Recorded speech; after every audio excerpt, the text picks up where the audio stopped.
opening the illusion of letting go. Have you ever tried to hold sand in your hands? The tighter you close your fist, the faster it slips through your fingers. And yet, if you open your palm, the grains rest there quietly, soft and still, as if they belong. This is what life often feels like. The more we try to clutch at it, the more it escapes. When people hear the phrase letting go in Buddhism, many imagine an extreme idea, giving away all possessions, renouncing every joy, or walking away from the world. Some even think the Buddha's message was, abandon everything and you will be happy. But my friend, that is not what was taught. Letting go has never meant erasing life. It has always meant embracing life differently. Think of the last time you saw a sunset. Did you try to trap its colors in your hand? Or did you simply watch, knowing it would fade, yet somehow that fleeting moment made it even more beautiful? This is closer to what letting go means, not discarding the sunset, but releasing the demand for it to stay forever. So many of us confuse attachment with having. We believe that if we let go, we must live empty, untouched, deprived. But attachment is not about objects, it's about the invisible grip in our hearts. You can have a home, a family, a job, and still not be bound. Or you can have none of those things and still feel imprisoned. Imprisoned by craving, by fear, by the longing to make life obey your will. Here is the paradox. Letting go is not about losing what you love, but about loving it so deeply that you no longer need to cage it. A parent who truly loves their child must one day let them walk alone. A traveler who truly loves the sea must accept both calm waters and storms.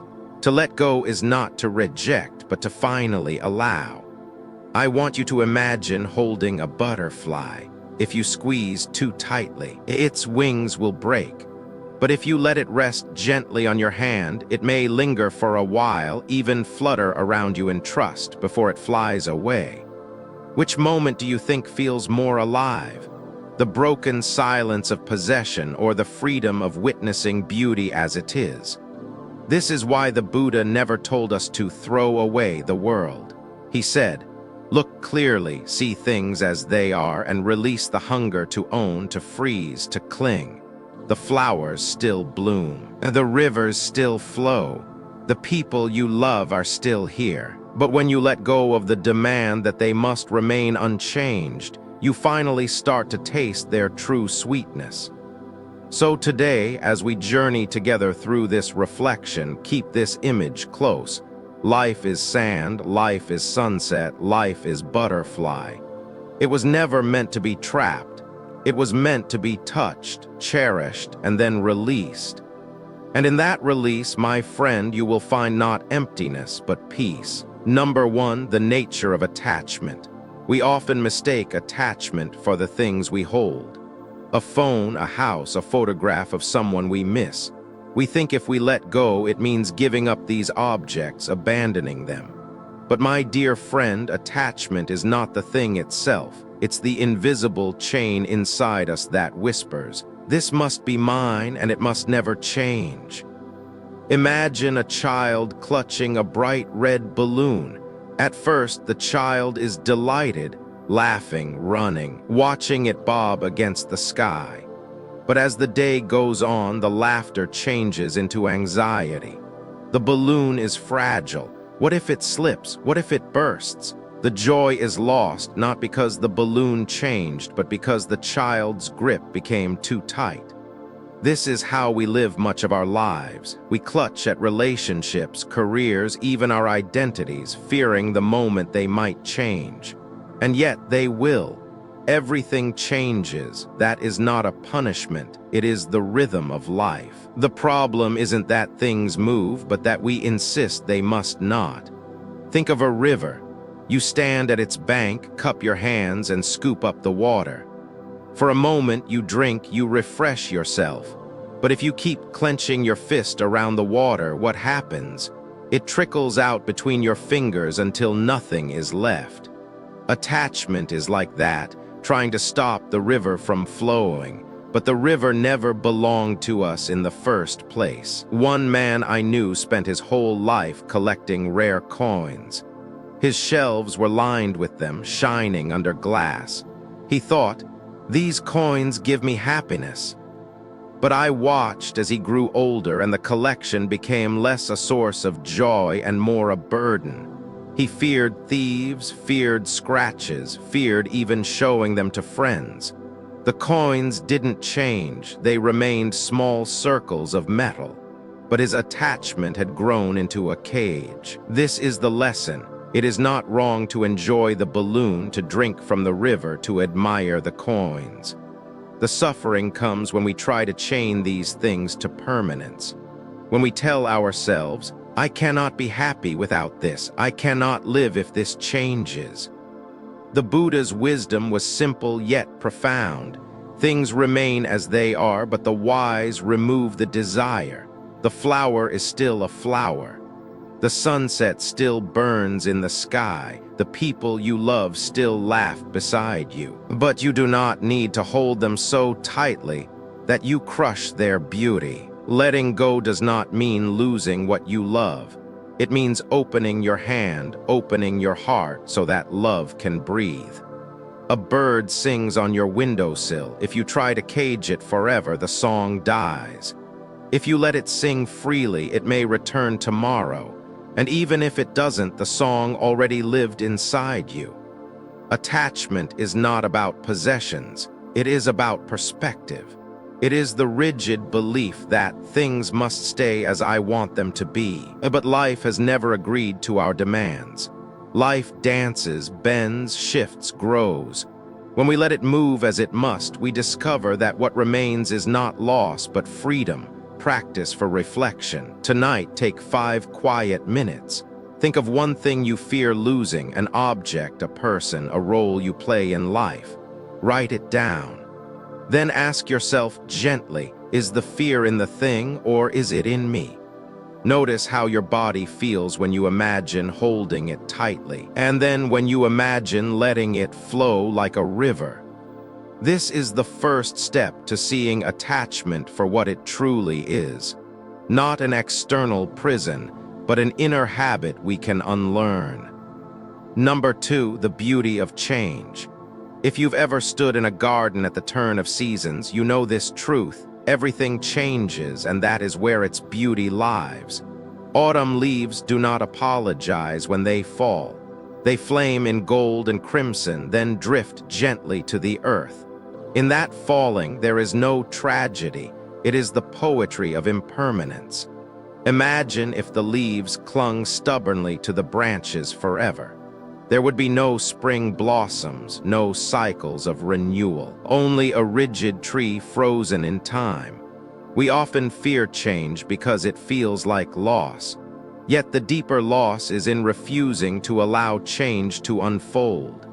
A caterpillar that resists transformation would never discover wings. The sky itself is never one color for long. It shifts from dawn's blush to noon's brightness to twilight's fire. If we demanded permanence, we would miss the breathtaking show. I once met a woman who kept a jar of seashells collected from her childhood beach. Each shell, worn smooth by waves, carried a memory. Her father's laughter, the scent of salt air, the sound of gulls. She loved them so much she sealed the jar tightly, never touching them again. Years later, when she opened it, the shells had grown brittle, lifeless, collecting dust. She realized that what she loved was not the shells themselves, but the living moment by the sea, the rhythm of tides, the presence of family, the freshness of wind. Those things were never meant to be trapped. Change is not the enemy. It is the very pulse of life. Think of the moon. Night after night, it alters its shape, a sliver, a half, a luminous circle. Would we call the moon less beautiful because it doesn't stay the same? Or do we marvel at its phases, each carrying its own quiet wonder? In Buddhism, impermanence, anicca, is not just a philosophical concept. It is an invitation to awaken. When we cling, we fight reality, exhausting ourselves. When we let go, we step into harmony with the way things truly are. There is a story of an old craftsman who carved wooden flutes. Each flute sang differently, some soft and mellow, others sharp and bright. When one cracked from age, he didn't despair. Instead, he burned it gently in his hearth and whispered thanks, then picked up a new piece of wood to shape. He told me once, "The beauty of the song was never in the flute, it was in the breath moving through." That is change. The form may fade, but the song continues in new ways. If you look closely, you'll see that change is not just inevitable, it is generous. The clouds shift so rain can fall. Rain seeps into soil so flowers can rise. Flowers wilt so fruits can grow. Fruits ripen, are eaten, and seeds scatter to start again. In resisting this dance, we suffer. In honoring it, we join the rhythm of life. So, what is the beauty of change? It is that nothing is wasted. Every ending is a beginning dressed in different clothes. Every goodbye carries a hidden hello. The trick is not to clutch at yesterday or chase tomorrow, but to bow to this moment as it blossoms and fades in the same breath. Practice for reflection. Tomorrow, pause at some ordinary transition. A kettle whistling as water boils, the way daylight shifts through your window, or even the sound of footsteps fading down the street. Notice how each change carries its own texture, its own gift. Instead of resisting, whisper silently, "This too is beautiful because it moves." Number 3, desire vs. enjoyment. There is a quiet line between desire and enjoyment, but most of us blur it without even noticing. Desire says, "I must keep this forever, it is mine." Enjoyment says, "I am grateful this is here now." One clings and suffocates, the other breathes and smiles. Think of a musician holding a violin. Desire makes him obsess over perfection. Every note must impress, every audience must applaud. He plays not for the music, but for control. Enjoyment, however, is when he closes his eyes and lets the bow glide, feeling the vibrations hum through his chest. The same violin, the same strings, yet one brings anxiety while the other brings freedom. Desire is like building a fortress around a moment, demanding it never change. Enjoyment is like sitting in a meadow, letting the breeze touch your face, knowing the breeze will pass but loving it while it lingers. I once knew a man who planted an orchard of mango trees. The first harvest was sweet beyond words. But as the years went on, he became obsessed, counting fruits, weighing them, worrying about storms. He barely tasted them anymore, always calculating, always comparing. His neighbors, meanwhile, received a single basket of mangoes as a gift and savored each slice with joy. The man had more, but they were the ones who truly enjoyed. Here lies the irony. Desire often destroys the very thing it tries to protect. Imagine someone baking bread. If they cannot wait, if they slice into the loaf too early, they ruin the texture, the taste, the smell. Patience, allowing the bread to rise and cool, is what makes it delicious. In the same way, forcing life to obey our hunger spoils its natural flavor. Enjoyment flows from presence. Desire clings to permanence. Look at a campfire. If you try to clutch the flames, you get burned. If you sit near, warm your hands, and watch the sparks drift into the night, you receive the gift without harm.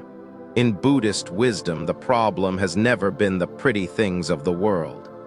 Beauty, comfort, pleasure, they exist and they remain. The danger arises when the mind insists, "This must be mine, it must never end." That craving is the root of suffering. So how do we shift from desire to enjoyment? By loosening the grip. By tasting without devouring, touching without caging, loving without demanding. There is a story of a teacher who poured tea for his students.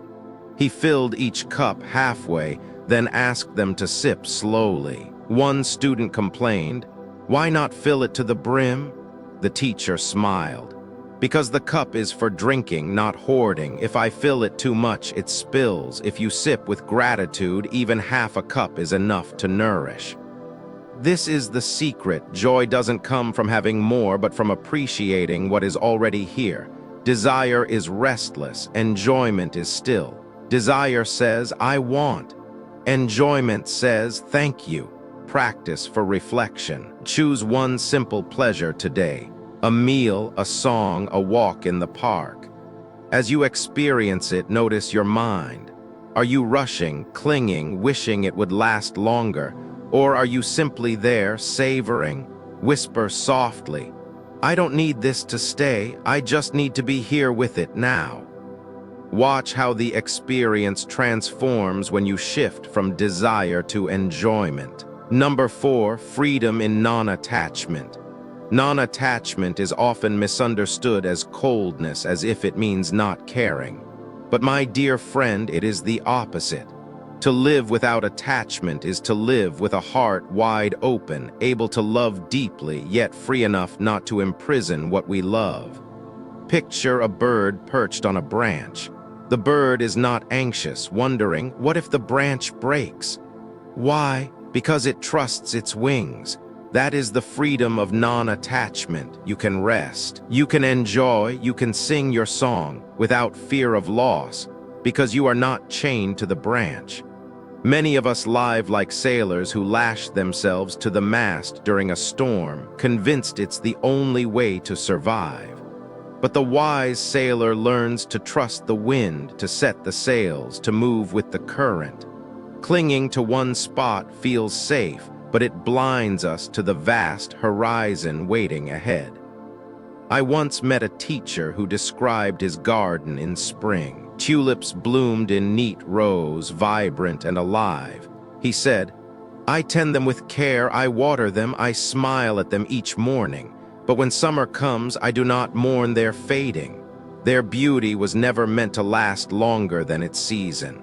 My task is not to stop their change, but to walk with it." This is the essence of non-attachment, caring fully, yet not demanding forever. There's an old parable of two monks traveling together. They came upon a river where a woman needed help crossing. One monk hesitated, bound by rules, but the other simply carried her across. Hours later, the hesitant monk said, "Why did you do that? We're not supposed to touch women." The other replied, "I put her down by the river. Why are you still carrying her?" Non-attachment is not about refusing to act. It is about not dragging the weight of what has already passed.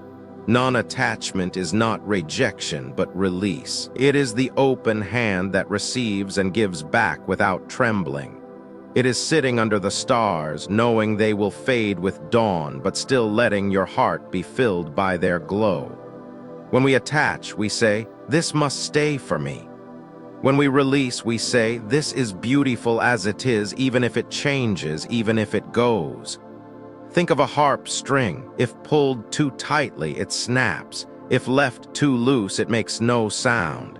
But when tuned just right, it sings. Non-attachment is that balance, neither clinging too hard nor neglecting entirely. It is the middle path where harmony lives. And here is the real secret. Freedom in non-attachment is not the absence of love, but the purest form of love. A love that says, "I honor you as you are, not as I demand you to be." This is why the Buddha taught not to crush desire into nothingness, but to free ourselves from the craving that corrupts joy. Practice for reflection. Tonight, choose one thing you treasure, a photograph, a keepsake, a relationship. Hold it gently in your hand or in your mind. Whisper, "I love this," and I release it. Notice how it feels to hold both truths together, care and freedom, love and release. This is non-attachment in practice, not turning away, but learning to let your heart breathe. Number 5, lessons from nature and people. If you want to understand letting go, you don't always need a scripture. You can step outside and watch the world itself. Nature has been teaching non-attachment since long before words were written. Look at the ocean tide. Waves roll in, waves roll out. The shore does not cling to each drop, nor does the sea demand permanence. The beauty of the tide is in its rhythm, always moving, always returning in new forms. Imagine if the ocean said, "This wave must stay forever." It would cease to be an ocean, it would be a stagnant pool. The mountains, too, whisper this truth. They appear eternal, but even they are shaped by wind and rain, crumbling slowly into soil, giving birth to rivers and valleys. Their dignity lies not in resisting change, but in embodying it. I once visited a farmer during harvest season.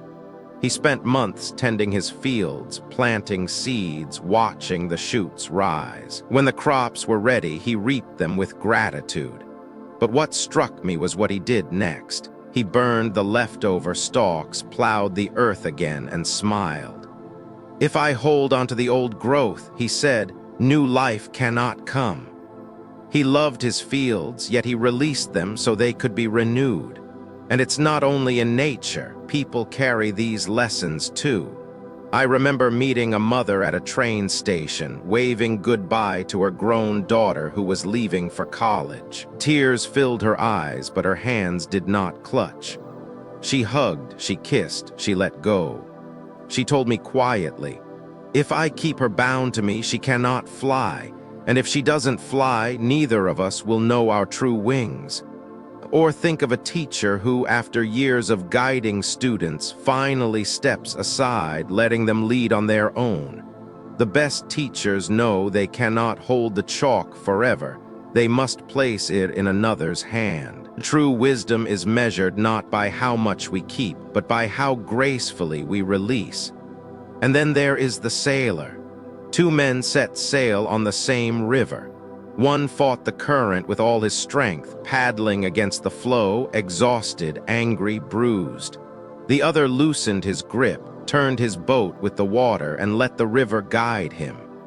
Both reached the sea, but one arrived broken, the other arrived singing.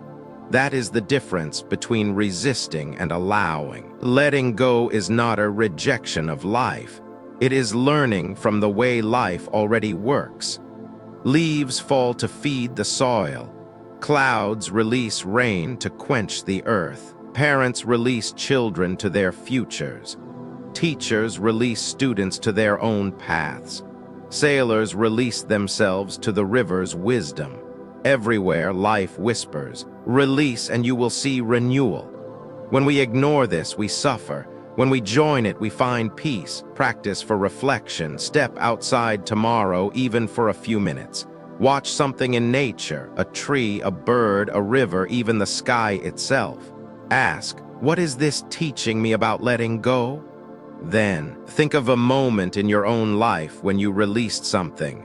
A job, a home, a role, a dream. How did that release create space for something new?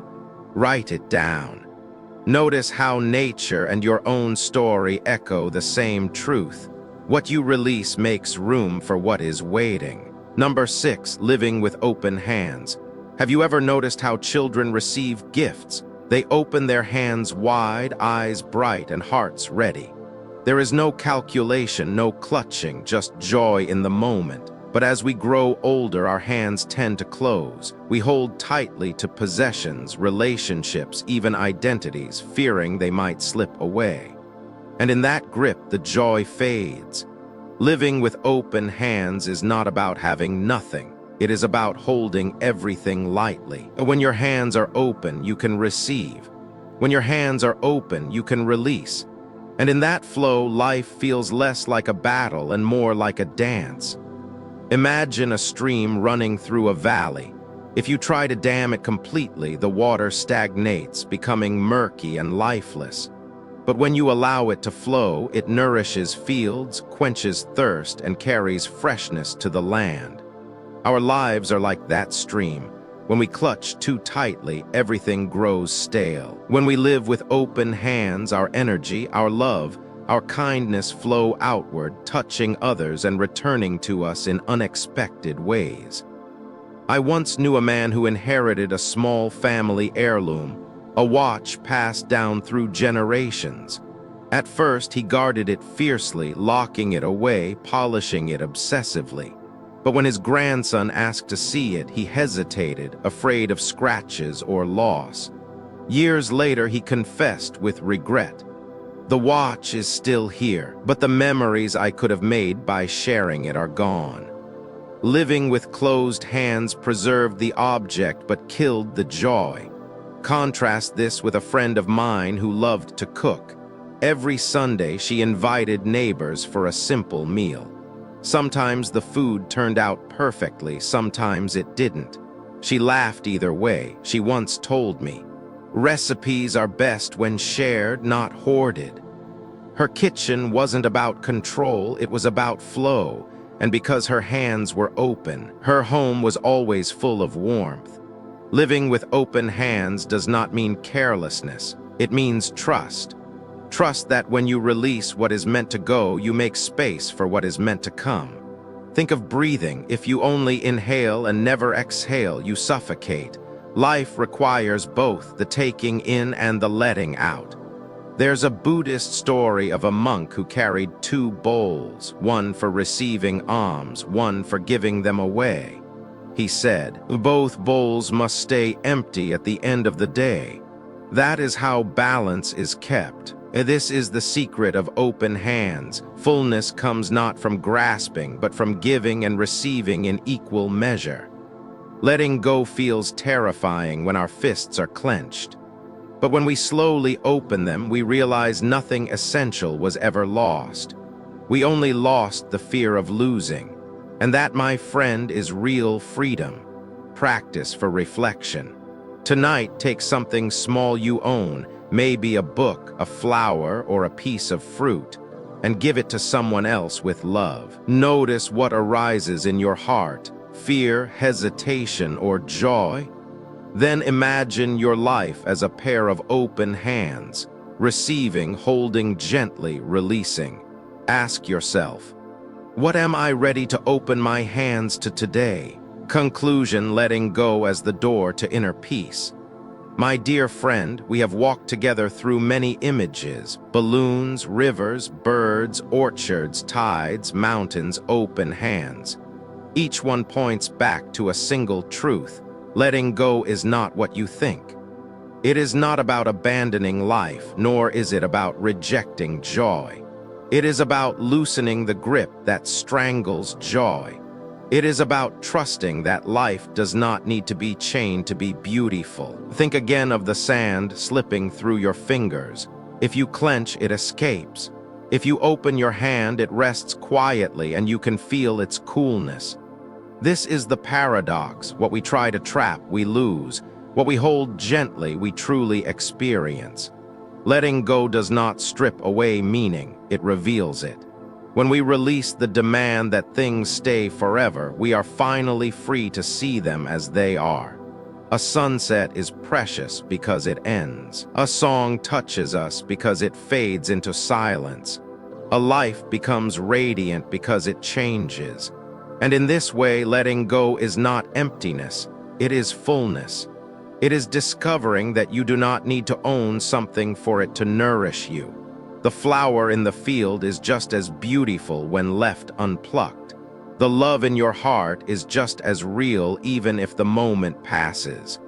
If you look deeply, you will notice the times you were happiest were not when you controlled everything, but when you surrendered. Watching waves crash on the shore, laughing with a friend until tears came, holding someone you love without needing them to promise forever. In those moments, your hands were open. The Buddha's wisdom is clear. The problem is not the world, it is the craving that distorts it. The world will change, people will come and go, seasons will rise and fall. But when you let go of the need to stop this river, you discover the peace of floating, the joy of flowing, the freedom of simply being here. So as you step back into your own life, I invite you to practice this. Hold everything with open hands. Enjoy what is given, release what must go. Trust that what is meant will return and what doesn't was never yours to keep. Letting go is the door to inner peace, and the key has always been in your hand.